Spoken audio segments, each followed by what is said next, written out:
obviously the movement of people continues. It doesn't seem to be as big as it once was, but we shouldn't read too much into that, because it does actually tends to happen in waves at different times. But the point of the whole thing is that the indigenous European population and those coming in as a result of this, what is called the migrant crisis, are both having their strings pulled by the same force.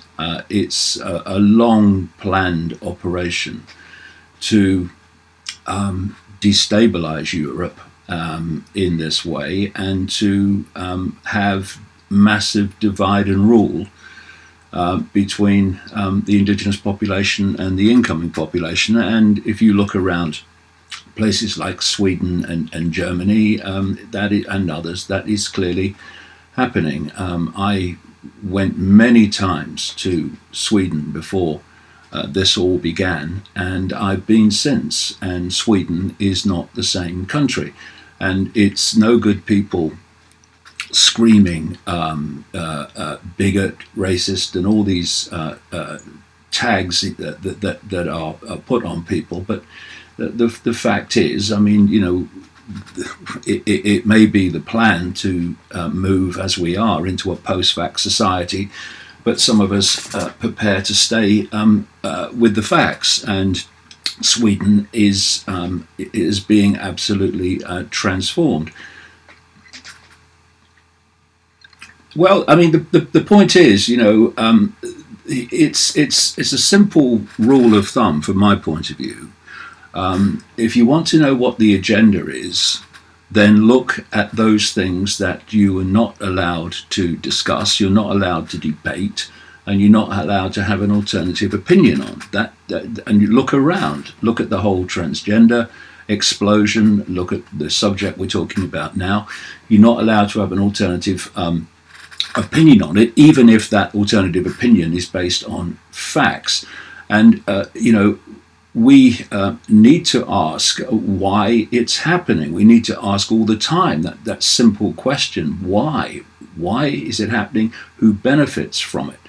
And again, you mention George Soros. Well, George Soros and his Open Society foundations are fundamentally involved in this manipulation of the movement of people and the manipulation of European governments to allow it to happen. This is why he's faced such opposition in the country he was born in, Hungary, from the Prime Minister there, because they have understood what Soros is doing.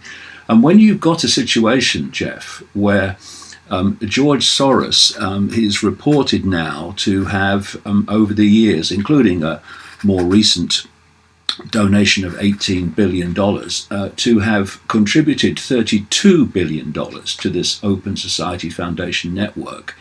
With that sort of money, you're not talking about peripheral manipulation. You're talking about fundamental manipulation. And the same, of course, is happening in the United States through particularly the southern borders. You have to ask why it's happening and why there is this transformation of societies and countries going on. And you know, it's easy to blame those coming in, and some of them will be very unpleasant people, but a lot of them are simply looking for a better life, political pawns. Exactly that. You see, if you start bombing countries across the Middle East and devastating those countries, then the populations affected by that are going to want to get the hell out of the place. And you know, although the great majority of those migrants coming into Europe are economic migrants, the whole thing started, if you remember, on the basis of people fleeing conflict.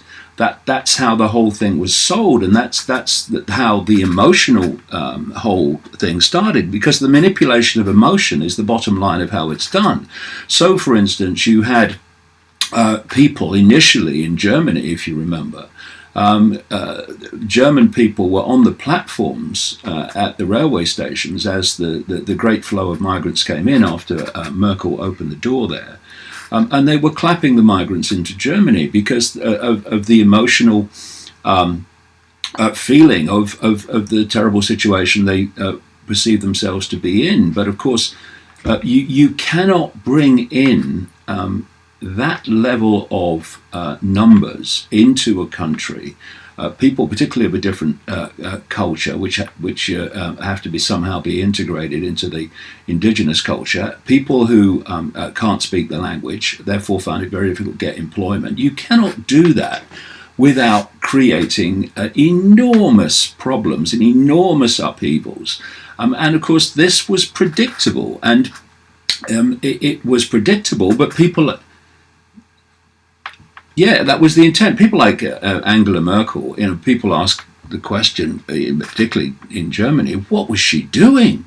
Well, what she was doing was serving the agenda. That's the whole what the whole thing is about. And so, you see, if you can get your target population divided and ruled and at war with itself, then it's much easier to change society as you want it changed. And of course, the agenda for Europe, through the European Union, is to break up countries ultimately into regions, and the end of sovereign nations, a regional Europe under the, in effect, totalitarian control.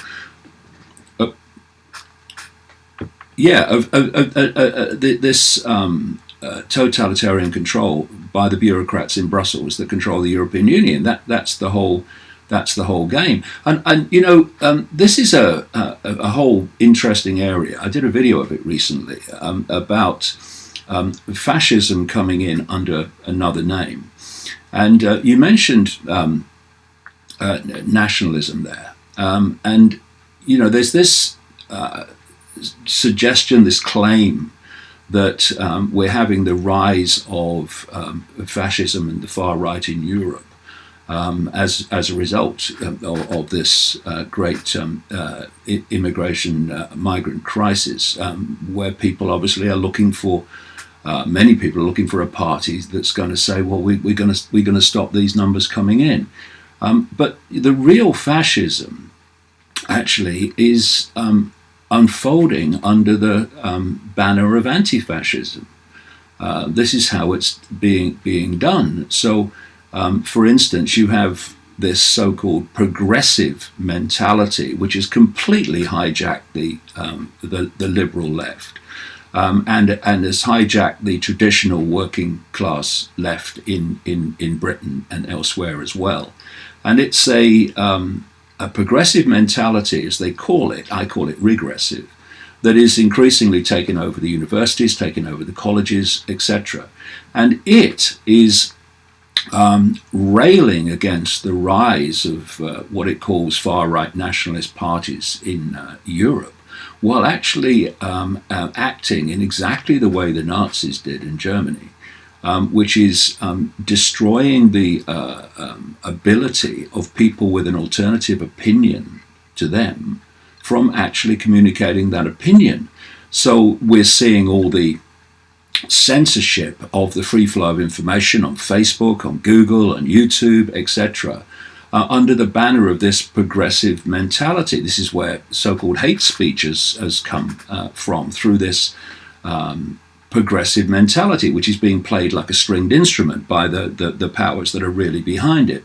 And so you have this whole wave, Antifa, another one, this whole wave of people who claim to be anti-fascist, who are operating in ways that fascists work. And so there is this claim about the rise of nationalist parties in Europe, and that's the focus, see the fascists.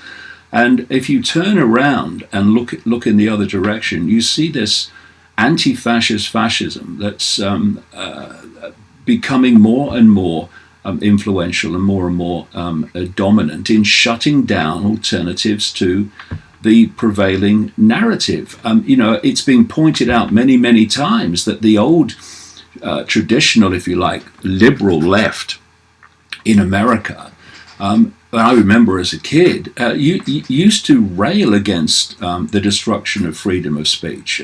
Students at Berkeley used to go on marches demanding freedom of speech. Now they protest against it. And it's this fantastic upturn, it is an incredible inversion of what the so-called liberal left used to be, because it's been hijacked by this progressive mentality.